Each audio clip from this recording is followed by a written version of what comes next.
Hello student, आज हम 10th class के मैथ का पहला लेसन के बारे में जानेंगे। उसका नाम है वास्तविक संख्याएं। वास्तविक संख्याएं, इसका इंग्लिश में नाम है रियल नंबर्स। Real numbers. इसके बारे में पढ़ने से पहले हम एक बार 9th क्लास के फर्स्ट लेसन नंबर सिस्टम के बारे में जान लेते हैं। नंबर सिस्टम में हम लोग पढ़े थे प्राकृत संख्या। प्राकृत संख्या किसे कहते हैं? प्राकृत संख्या।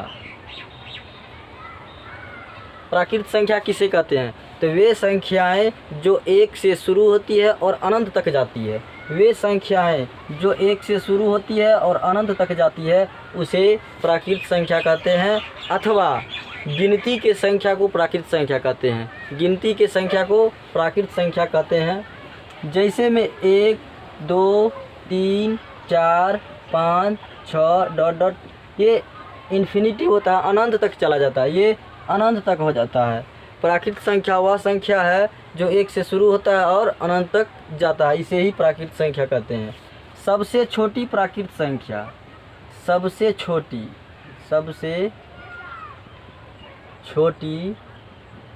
प्राकृत संख्या, सबसे छोटी प्राकृत संख्या देखिए यहाँ पे सबसे छोट प्राकृत संख्या जो है वो 1 है। सबसे छोटी प्राकृत संख्या, ऐसा सवाल ऑब्जेक्टिव क्वेश्चन में आता है, इसलिए ये सब जान लेना बहुत ज़रूरी है। इसके बाद हम लोग पढ़े थे पूर्ण संख्या। पूर्ण संख्या किसे कहते हैं? तो वे संख्या जो 0 से शुरू होता है और अनंत तक जाता है। वे संख्या जो 0 से शुरू होता है और अनंत तक जाता है उसे पूर्ण संख्या कहते हैं।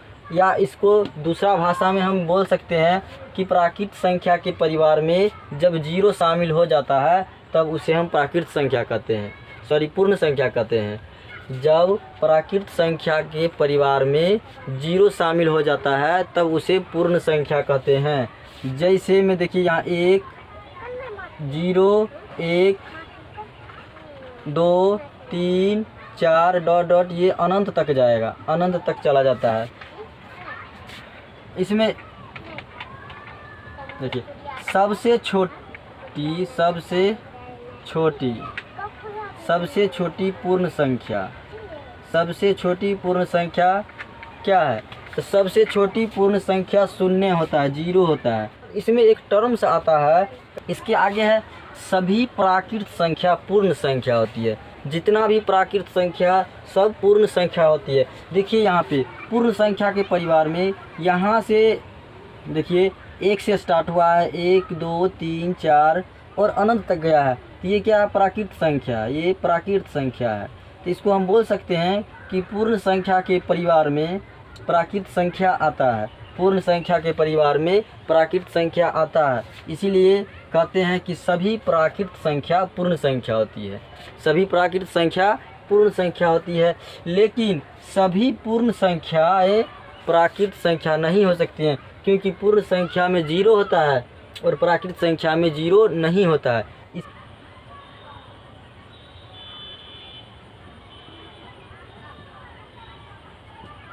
इसके आगे है सम संख्या किसे कहते हैं? सम संख्या। तो वे संख्या जो 2 से पूरा विभाजित हो जाए, वे संख्या जो 2 से पूरा विभाजित हो जाए उसे सम संख्या कहते हैं। जैसे 2, 4, 6, 8, 10 12 इन्फिनिटी हो जाएगा, ये अनंत तक जाता है। कि सबसे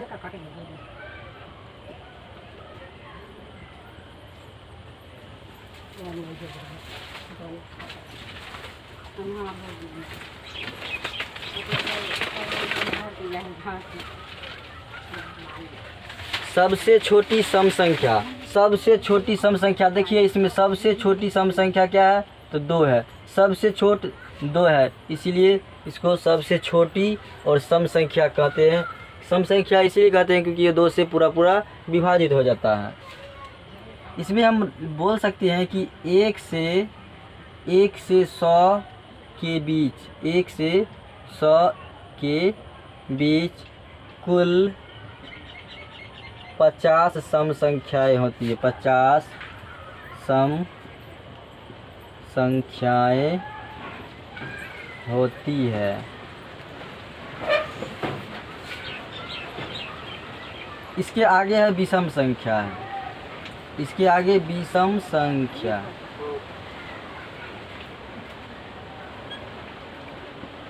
विषम संख्या किसे कहते हैं? तो वे संख्या जो 2 से पूरा विभाजित न हो, वे संख्याएं जो 2 से पूरा विभाजित न हो, उसे हम विषम संख्या कहते हैं।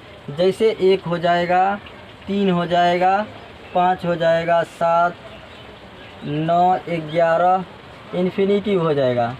ये इन्फिनिटिव हो जाएगा। देखिए ये सब जो जितना भी संख्या है ये 2 से पूरा विभाजित नहीं होगा। चेक कर सकते हैं। देखिए यहाँ 9 में हम क्या करते हैं, 2 से भाग लगाते हैं, तो 2 को हम 4 बार अगर पढ़ते हैं तो यहाँ पे 8 हो जाता है और 1 आ गया। देखिए पूरा विभाजित नहीं हुआ, इसीलिए इसको हम बोलते हैं ये सम संख्या नहीं है, ये विषम संख्या है। सबसे छोटी विषम संख्या, सबसे छोटी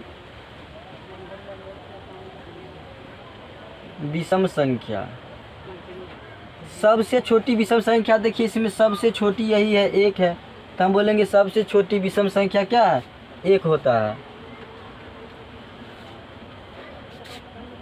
1 से 100 के बीच, 1 से 100 के बीच कुल 50 विषम संख्याएं हैं। 50 विषम संख्याएं हैं। देखिए ये सब हम इसीलिए बताते हैं क्योंकि ये सब ऑब्जेक्टिव में आता है और पूछ देता है कि बताइए सबसे छोटी प्राकृत संख्या क्या है, सबसे छोटी पूर्ण संख्या किसे कहते हैं, इसीलिए ये सब हम बता रहे हैं। इसके बाद आगे पढ़े हैं पूर्णांक संख्या। देखिए पूर्णांक संख्या किसे कहते हैं, तो धन संख्या और ऋण संख्या, धन संख्या और ऋण संख्या के सम्मिलित रूप को ही पूर्णांक संख्या कहते हैं। धन संख्या और ऋण संख्या इसमें दोनों शामिल रहता है। यहाँ पे देखिए जैसे यहाँ पे 0 है, 0 के बायां साइड आएंगे तो इधर -1, -2, -3 डॉट इन्फिनिटिव हो जाएगा, माइनस इन्फिनिटिव तक इधर चला जाता है। और इसके दाहिना साइड जाते हैं तो 1, 2, 3, 4 डॉट ये प्लस इन्फिनिटिव तक चला जाता है, प्लस इन्फिनिटिव तक। देखिए इधर वाला संख्या जो है इसको हम ऋणात्मक संख्या कहते हैं, ऋणात्मक संख्या, और इधर वाला संख्या को हम धनात्मक बोलते हैं। धनात्मक क्यों बोलते हैं, क्योंकि ये प्लस में है और ये माइनस में है, इसीलिए इसको हम ऋणात्मक कहते हैं। ये हो गया पूर्णांक संख्या हो गया।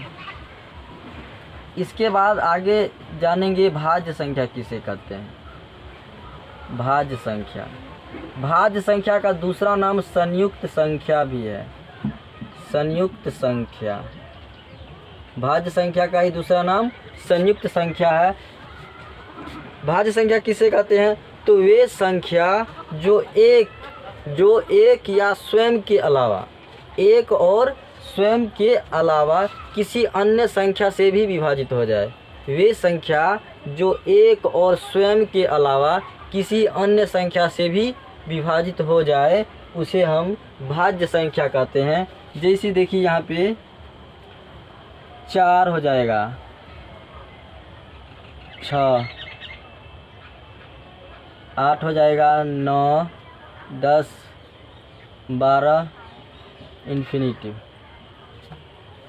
देखिए 4 भाज्य संख्या क्यों है, क्योंकि 4 जो है 4 वो 1 से भी विभाजित होगा। ये 4 जो है वो 1 से भी विभाजित हो जाएगा, 1 से भी विभाजित होगा।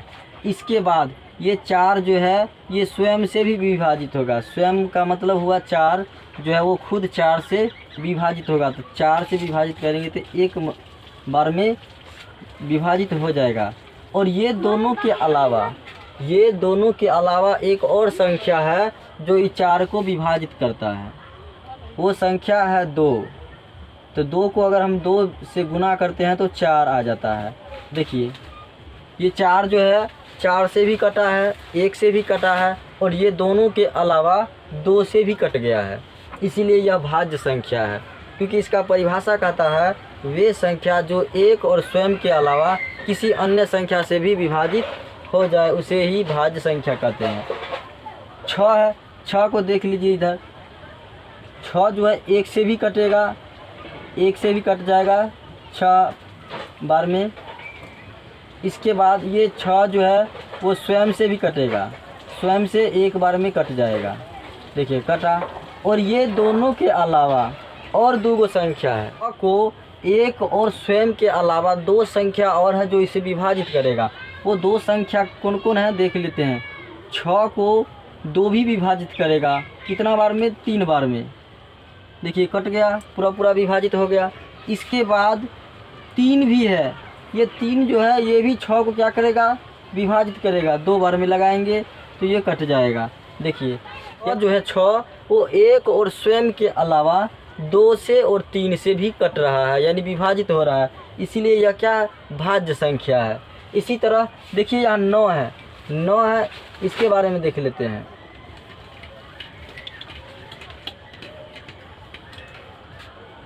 9 जो है 9 ये 1 से भी कटेगा, 1 से भी कटेगा, कितना बार में? 9 बार में कट जाएगा। और ये 9 जो है वो 9 से भी कटेगा, 9 से कितना बार में कटेगा? 1 बार में कट जाएगा। देखिए कट गया। अब ये दोनों के अलावा एक और संख्या है जो 9 को काटता है, वो 3 है।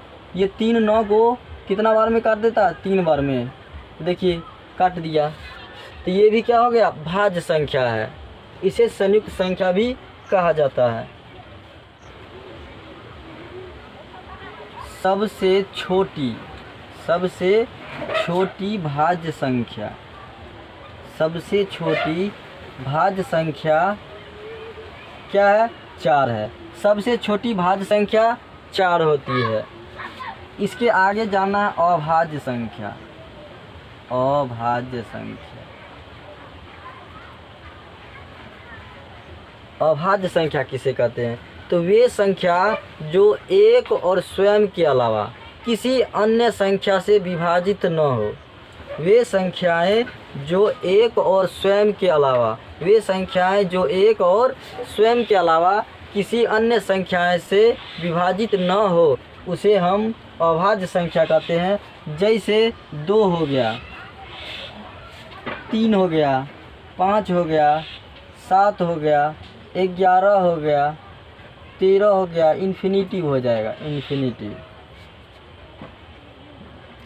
अब इसमें देखिए ये 2 है, तो 2 जो है ये या तो 1 से विभाजित होगा 2 बार में, या ये स्वयं से विभाजित होगा। स्वयं का मतलब 2 जो है वो खुद 2 से विभाजित होगा 1 बार में। देखिए अब ये दोनों के अलावा इसको कोई संख्या नहीं काट सकती है, ये दोनों के अलावा इसको कोई संख्या विभाजित नहीं कर सकती है, इसीलिए यह अभाज्य संख्या हो गया। इसी तरह अगर 3 पर चर्चा करते हैं तो देखिए ये 3 जो है वो 1 से 3 बार में विभाजित होगा, 3 बार में विभाजित हो जाएगा। अगर हम 3 से इधर करते हैं, 3 को 3 से, तो देखिए 1 बार में ये विभाजित हो जाएगा। ये दोनों के अलावा इसको कोई दूसरा संख्या फिर नहीं काट सकती है, इसीलिए यह अभाज्य संख्या हो गया।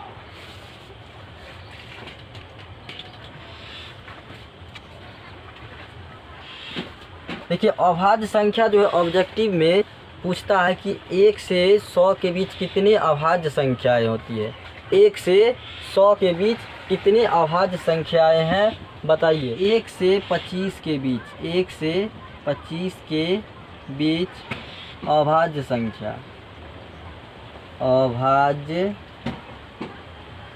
संख्याएं 1 से 25 के बीच अभाज्य संख्याएं 9 होती है। 1 से 25 के बीच अभाज्य संख्या 9 होती है। इसके बाद 25 से 50 के बीच, 25 से 50 के बीच अभाज्य संख्याएं 6 होती है। इसके आगे 50 से 75 के बीच, 50 से 75 के बीच अभाज्य संख्याएं 6 होती है। और 75 से 100 के बीच, 75 से 100 के बीच अभाज्य संख्याएं 4 होती है। देखिए अगर हमसे पूछेगा कि 1 से 50 के बीच अभाज्य संख्याएं कितनी होती है तो आराम से लिख सकते हैं। 1 से 25 के बीच 9 होता है और 25 से 50 के बीच 6 होता है, यानी ये दोनों को जोड़ देंगे। जोड़ने पर पता चल जाएगा कि 9 6 15, यानी 15 गो संख्या है अभाज्य है, यानी 15 गो अभाज्य संख्या है। 1 से 50 के बीच 15 अभाज्य संख्या है। अगर पूछेगा 1 से लेकर के 100 के बीच कितने अभाज्य संख्या हैं तो टोटल को जोड़ देंगे, यानी टोटल को जोड़ने पर 25 आ जाता है। टोटल को जोड़ने पर 25 आ जाता है। 25 अभाज्य संख्याएँ 1 से लेकर के 100 के बीच कुल अभाज्य संख्याएं 25 होती है। अब आगे है सह अभाज्य संख्याएं किसे कहते हैं। अभाज्य संख्याओं का वैसा युग्म जिसका HCF या HCF जो है वो कितना हो, 1 हो। HCF 1 हो, उसे हम अभाज्य संख्या कहते हैं, सह अभाज्य संख्या कहते हैं। अभाज्य संख्याओं का वैसा युग्म, युग्म मतलब जोड़ा होता है, वैसा युग्म जिसका HCF 1 हो उसे सह अभाज्य संख्या कहते हैं। जैसे देखिए, जैसे 2 3 5 7,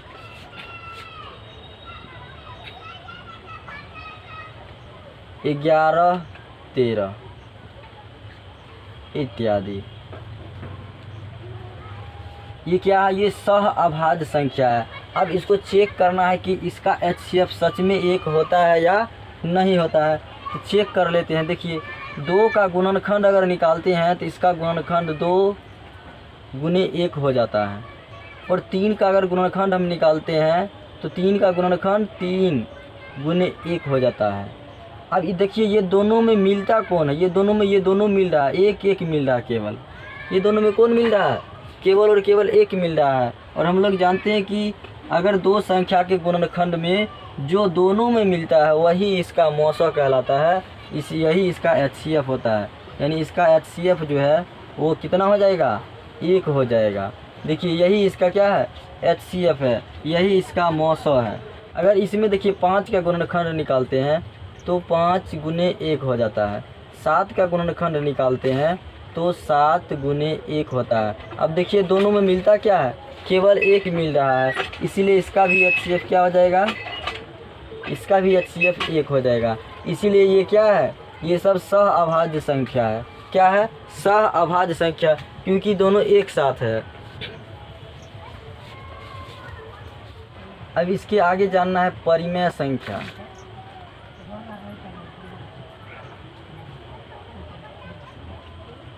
परिमेय संख्या किसे कहते हैं, तो वे संख्याएं जिसे P/Q के रूप में लिखा जाता है, वे संख्याएं जिसे P/Q के रूप में लिखा जाता है, अंश बटा हर के रूप में लिखा जाता है। यानी इसको हम P/Q या अंश बटे हर के रूप में लिख सकते हैं, इसे ही परिमेय संख्या कहते हैं। जैसे 4/6, 5/25, 4 6। अब यहाँ पर देखिए केवल 4 दिए हैं, 4 के नीचे 1 छुपा है, यानी सभी संख्या के नीचे में 1 छुपा रहता है, इसीलिए यह क्या है, परिमेय संख्या हो जाएगा। शून्य भी एक परिमेय संख्या है, शून्य भी एक परिमेय संख्या है इत्यादि। इसके आगे अपरिमेय संख्या, अपरिमेय संख्या, अपरिमेय संख्या किसे कहते हैं, तो वे संख्याएं जिसे P/Q या अंश बटा हर के रूप में नहीं लिख सकते हैं या नहीं लिखा जाता है, उसे अपरिमेय संख्या कहते हैं। वे संख्याएं जिसे P/Q या अंश बटे हर के रूप में नहीं लिखा जाता है, उसे ही अपरिमेय संख्या कहते हैं। जैसे देखिए √3 √5 √7 इत्यादि। ये सभी क्या है? अपरिमेय संख्या। अपरिमेय संख्या क्यों है? क्योंकि इसे हम P/Q के रूप में नहीं व्यक्त कर सकते हैं। यानी इसमें देखिए ये रूट में है और क्या है? ये अपरिमेय संख्या है। एक कंडीशन है, देखिए यहाँ पे पाई है। पाई एक अपरिमेय संख्या है। पाई एक अपरिमेय संख्या है। पाई एक अपरिमेय संख्या है, परंतु 22/7 जो है ये परिमेय संख्या है। ये ऑब्जेक्टिव क्वेश्चन बहुत पूछता है। ये ऑब्जेक्टिव क्वेश्चन में बहुत पूछा है, इसलिए ये हमेशा याद रखना है। देखिए पाई जो है एक अपरिमेय संख्या होती है। पाई एक अपरिमेय संख्या होती है, लेकिन पाई का मान 22/7। पाई का मान 22/7 जो है ये परिमेय हो जाता है। इसीलिए कंफ्यूज हो जाता है स्टूडेंट कि इसका मान जो है ये परिमेय होता है तो ये फिर अपरिमेय क्यों हो जाता है। अगर पाई दे दिया, कहेगा बताइए कि पाई परिमेय संख्या या अपरिमेय संख्या है, तब अपरिमेय हो जाएगा। लेकिन 22/7 दे दिया और कहेगा बताइए कि ये परिमेय है कि अपरिमेय है, तब बताना है कि परिमेय संख्या। क्यों? क्योंकि देखिए P/Q के रूप में भी है। आगे हो जाता है वास्तविक संख्या। वास्तविक संख्या। अब देखिए अब आ गए वास्तविक संख्या पे। यानी वास्तविक संख्या किसे कहते हैं? तो परिमेय संख्या और अपरिमेय संख्या के सम्मिलित रूप को, यानी परिवार को ही क्या कहा जाता है? वास्तविक संख्या कहा जाता है। इसमें परिमेय और अपरिमेय दोनों रहता है। परिमेय भी रहता है और अपरिमेय भी रहता है, दोनों मिला रहता है। इसीलिए इसे हम क्या कहते हैं? वास्तविक संख्या कहते हैं। परिमेय संख्या और अपरिमेय संख्या के परिवार को वास्तविक संख्या कहते हैं। तो आज हम इतना ही जानेंगे, इसके आगे नेक्स्ट क्लास में जानेंगे।